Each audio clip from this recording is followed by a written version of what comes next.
Today, the latest weapons, coupled with the fighting skill of the American soldier, stand ready, on the alert all over the world to defend this country, you, the American people, against aggression. This is The Big Picture, an official television report to the nation from the United States Army. Now, to show you part of the big picture, here is Sergeant Stuart Queen. If you had somehow slept through the last decade and a half, you would never have known about the proud men of the 24th Infantry Division. For this division was created for our own troubled times. But in its brief history, it has written an heroic record which assures it a place of glory in the military annals of this nation. The 24th Division was formed out of the old Hawaiian Division shortly before Pearl Harbor. And it fought bravely in many of the decisive battles in the Southwest Pacific that followed. With victory, it went on occupation duty in Japan.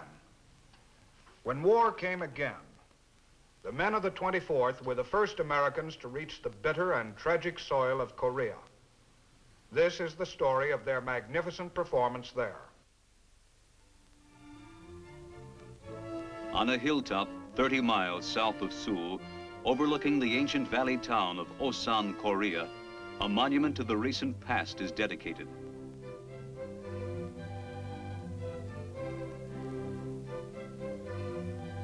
The long and bitter struggle in Korea is a page of history now, but one whose importance and meaning will endure forever.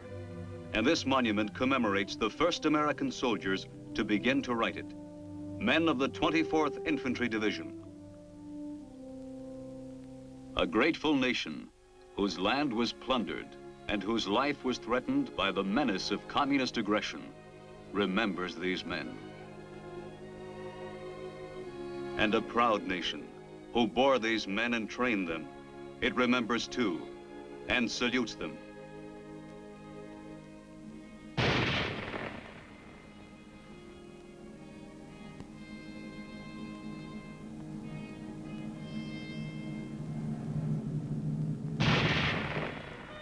They were the first. They fought bravely and long. This is the story of the war they fought.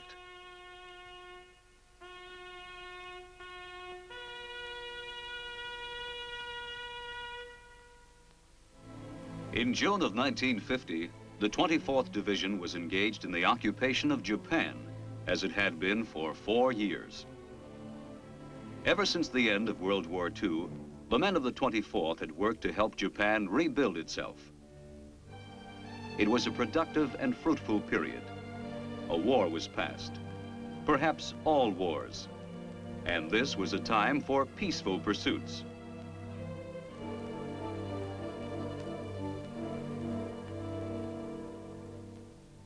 But hope for peace was already dying as 1950's summer bloomed. North of the 38th parallel in Korea, communism was readying its timetable for aggression, and a massive array of men and weapons stood poised to strike.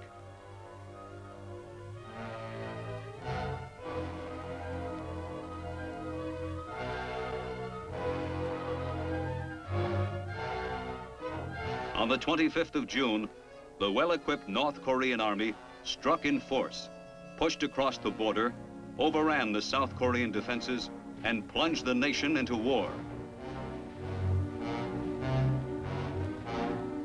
The United Nations met promptly to counter this violation of the peace. The free nations condemned the North Korean aggression, and the decision was made to halt the invader by force.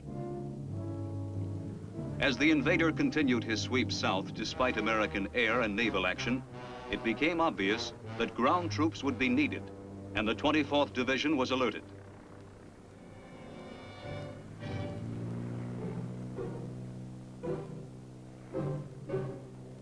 First to go was a task force of 540 men and their weapons. While the rest of the division got ready to leave, these men were flown to South Korea on July 1st, the vanguard of what would later become a mighty United Nations force.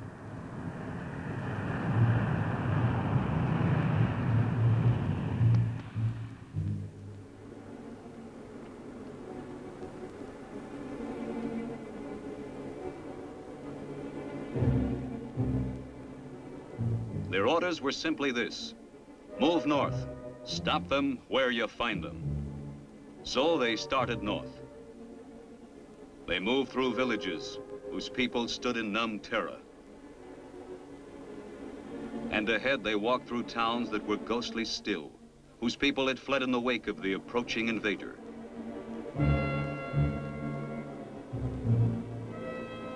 And finally at Osan, with the enemy only a few hours ahead and coming fast, they made their stand. On the hill where the monument to their courage stands now, they set up their guns and they waited. They were few, and they could not win a war by themselves. But when the enemy came, they could try to delay him.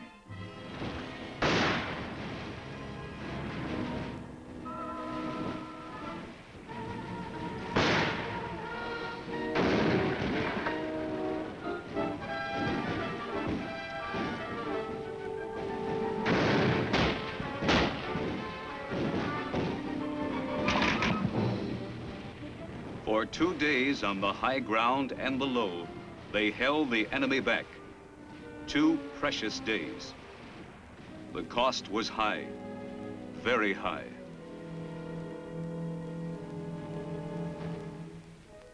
But the time bought in blood and courage by that tiny band of warriors permitted the rest of the 24th Division to load up at Japan and get over to Korea while there still was a South Korea.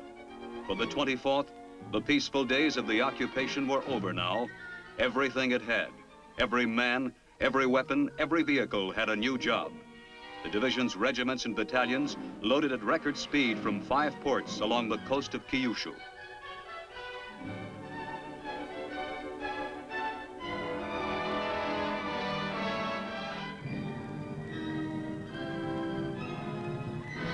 For the entire 24th Division, these first days of the war, the story of Osan was repeated and repeated again. Facing a powerfully equipped enemy, their mission was to fight for time until more help could come and then withdraw. On July 12th, they drew back to the Kum River line and dug in there to defend the city of Taejon.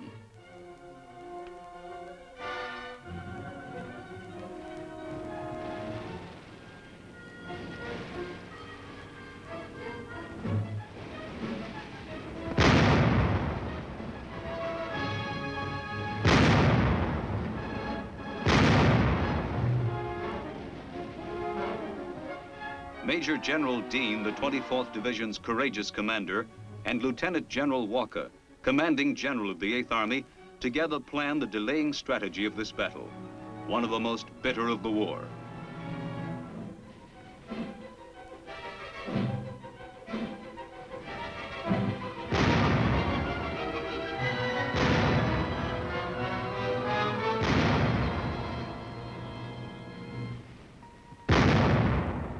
They were still fighting alone, and they put everything they had into it and bought a few more days of crucial time. And finally, they withdrew again, destroying their bridges behind them.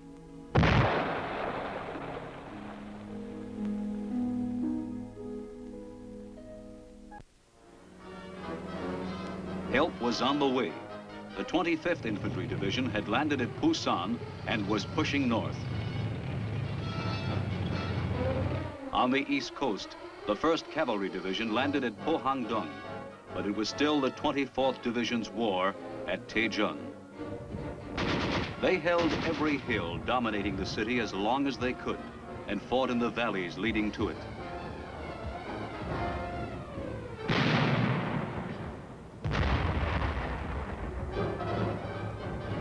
And finally, they withdrew to the city itself, Taejon, a name that will live in the record of the 24th Division as long as the division itself shall live.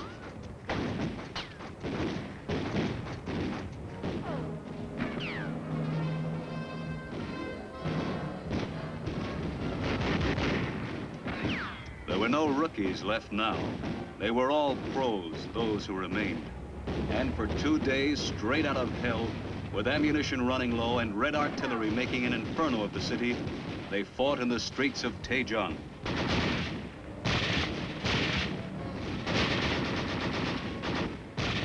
General Dean was everywhere in those raging streets, giving heart to his tired men, fighting beside them. He was taken prisoner after this battle, and it would be a long time before his division saw him again. On July 21st, the 24th Division pulled out of Taejong. They had fought the last of their lonely, delaying actions. They had fought for time and won, but it was not a victory to rejoice. The city they left behind them lay in smoking ruin, and now the world could begin to see in full measure how war would scar the face of this ancient land.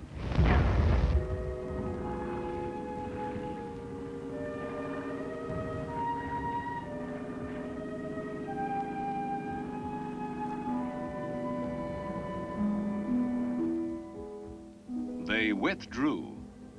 These were familiar words now, words that could sap a fighting spirit. But they could hope now that this would be the last withdrawal. The Naptung River runs generally south along the Korean peninsula. Wide and deep, it has served many purposes in Korean history, but none more important than its use as a natural defense of the port city of Pusan. A section of this river was to be the western boundary of the 8th Army's final defense around the Pusan perimeter in the summer of 1950. The 24th Division moved back to this river and dug in. For the first time in the war, they had a position they could really defend. For the ground troops, this was a period of defense and the tightening of lines.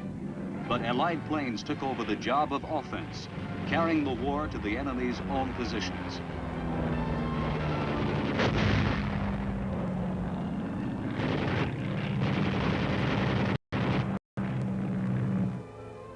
During the first weeks of August, the perimeter line was assaulted again and again by the enemy, who had boasted he would push the UN forces into the sea. But the line held.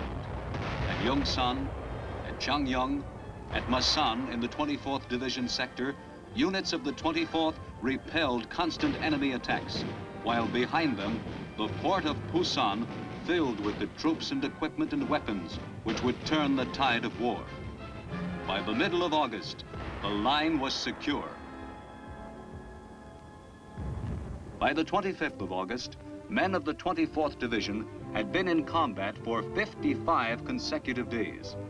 Now, relieved for a while by the newly arrived 2nd Division, they rested. These were the rewards of their battle, and they were very great ones, the simple luxuries of life itself.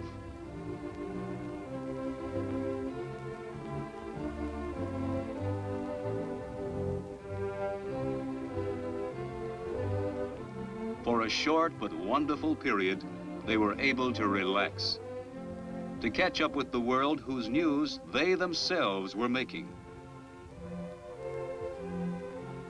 and to fortify themselves for whatever lay ahead.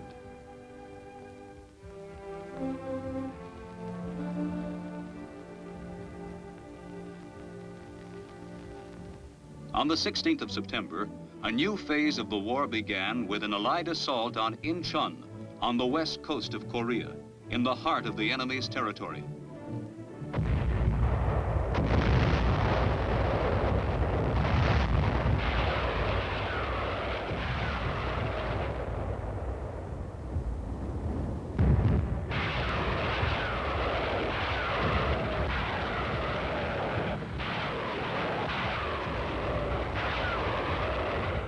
General MacArthur, commander of the United Nations forces, himself directed the invasion of this port by the U.S. 10th Corps.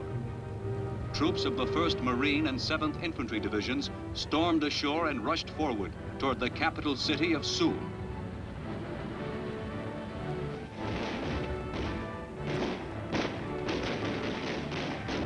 Simultaneously with the 10th Corps' invasion of Incheon, the 24th Division, along with the other Allied forces around the Pusan defense line, opened up on the Communists with everything they had and broke out of their perimeter.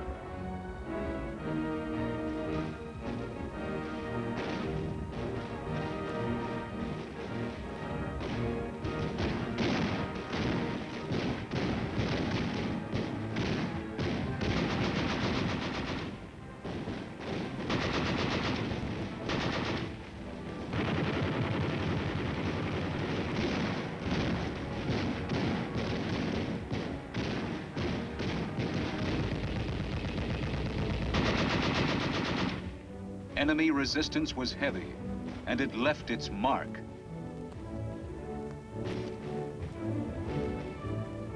But by now, the United Nations force had built into a strong and well-equipped 8th Army. This was the moment of victory it had waited for and suffered for, and it was not to be deterred. The 24th Division moved forward with new confidence.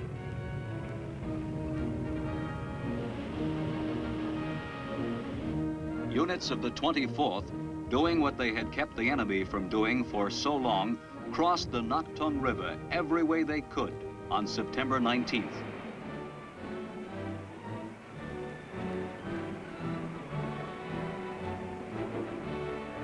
They pushed north along the same routes they had traveled before, going the other way, past familiar landmarks. Taejun, the most familiar of them all. For the men of the 24th, there was a special kind of victory in this return to the city of their most heartbreaking defeat.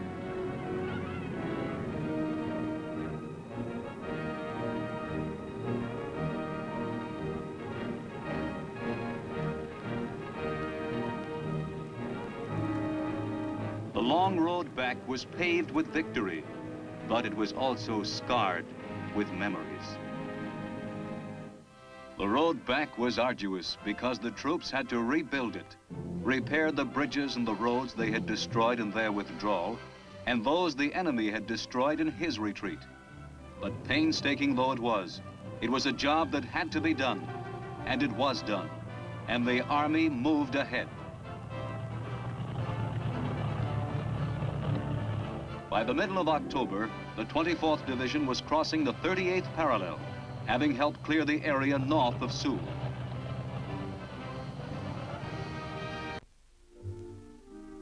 By the latter part of November 1950, the division had pushed along the entire west coast of North Korea. Elements of the 24th had come to within a scant 17 miles of the Yalu River, the northernmost boundary of Korea, separating it from Red China's Manchuria.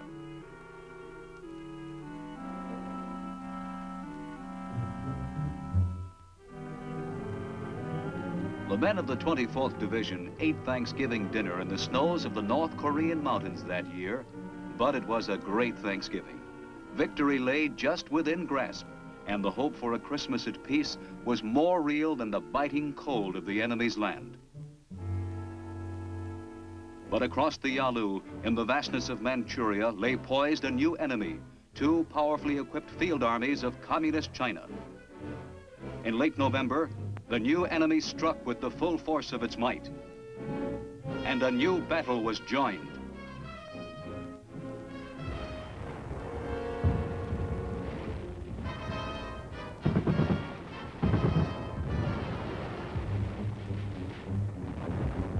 The force behind the assault of this new enemy was too strong. He had too many men, too much fire, and the United Nations command was forced back. Thus, this new war began as the last one had, in agonizing withdrawal. The hope for Christmas peace died bitterly in the hearts of weary men.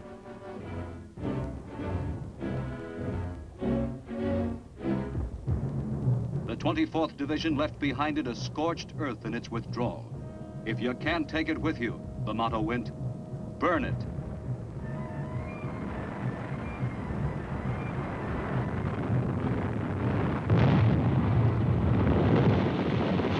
The roads south were clogged with refugees, homeless people, uprooted from their villages and driven into the winter cold by the terrifying threat of a communist occupation. Finally, below Seoul, the 24th Division took a determined stand, only a few miles from the spot where the first troops of the 24th had met the enemy 6 months before. Here they would resist, and they would hold against the full might of the Chinese communist forces.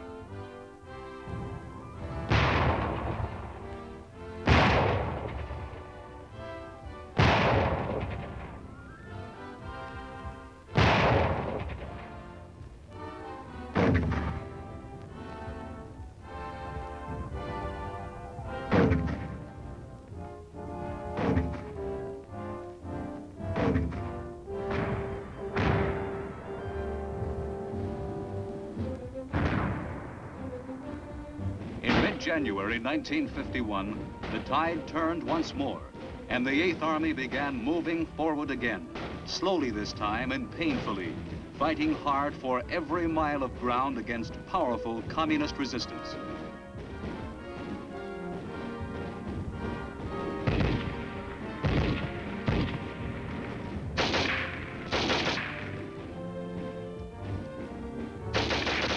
Sometimes for the 24th Division, it was a matter of inching forward to regain lost and vital territory.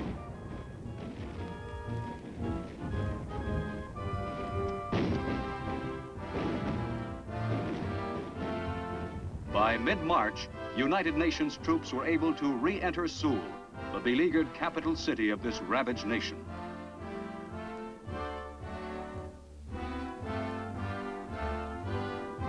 After that, they pushed again north of the 38th parallel and were back in enemy land once more.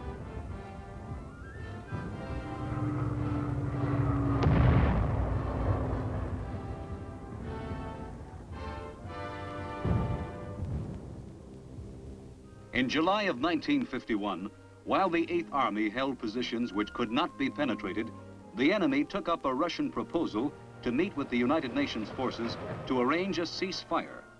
Little more than a year after the war began, the opposing sides met, first at Kaesong, and later at Panmunjom.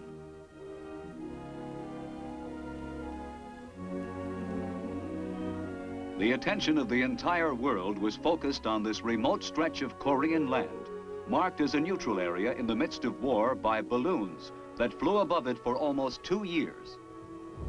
Through the hot, dry summer that the peace talks began, the war was a limited one, marked mainly by patrols and airstrikes.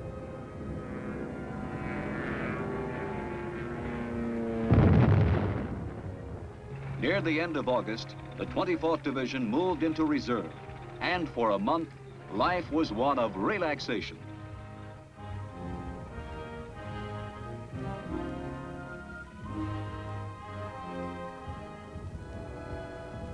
October of that year brought the division its last big battle of the war, an offensive action launched to take strategic high positions away from the enemy.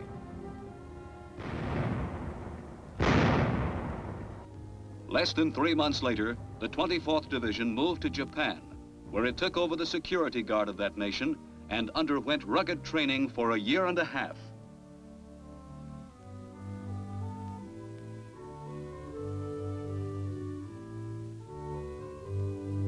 The 24th Division returned to Korea shortly before General Clark, the United Nations commander, in July 1953, signed the truce with the communists, ending the war, which had lasted 3 long, bitter years.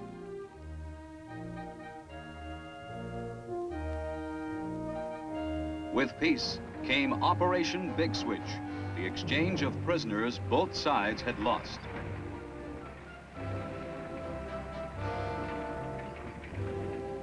Out of the enemy's prison camps in the north came many of the 24th Division's old warriors, veterans of its roughest days, evoking memories of heroic names: Osan, Taejun, Pyongyang, Cheongju.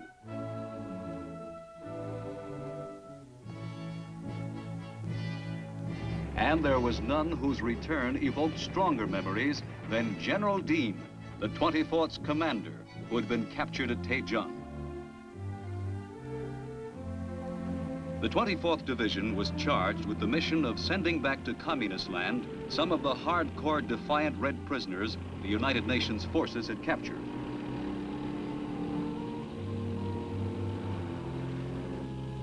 It had yet another job, however, and a better one. In January and February of 1954, one regiment of the 24th Division took charge of the Chinese ex-prisoners of war who elected to forsake communism and return to freedom. In this last task, connected directly with the Korean action, the men of the 24th watched this phase of the war they had been involved in from the first end nobly.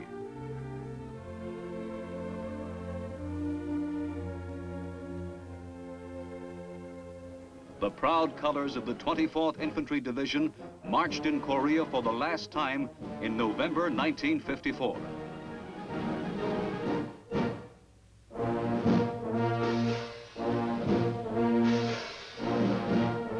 The men who had been the first to stand, to fight, and to fall in this first war to contain communist aggression staged a final parade over land they had fought for before returning once more to the Japan they had left.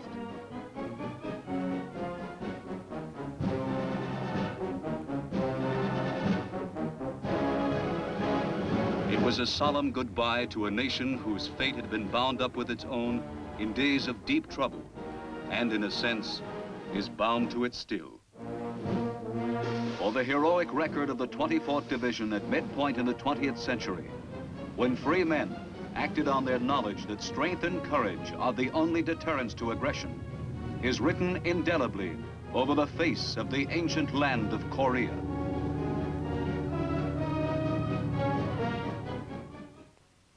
The 24th Division today is in training. If it should be called on again, there is no doubt that its performance would match that of its magnificent past. Now, this is Sergeant Stuart Queen, inviting you to be with us again next week for another look at the United States Army in action on The Big Picture. The Big Picture is a weekly television report to the nation on the activities of the Army at home and overseas. Produced by the Signal Corps Pictorial Center. Presented by the U.S. Army in cooperation with this station. You can be an important part of the big picture. You can proudly serve with the best equipped, the best trained, the best fighting team in the world today, the United States Army.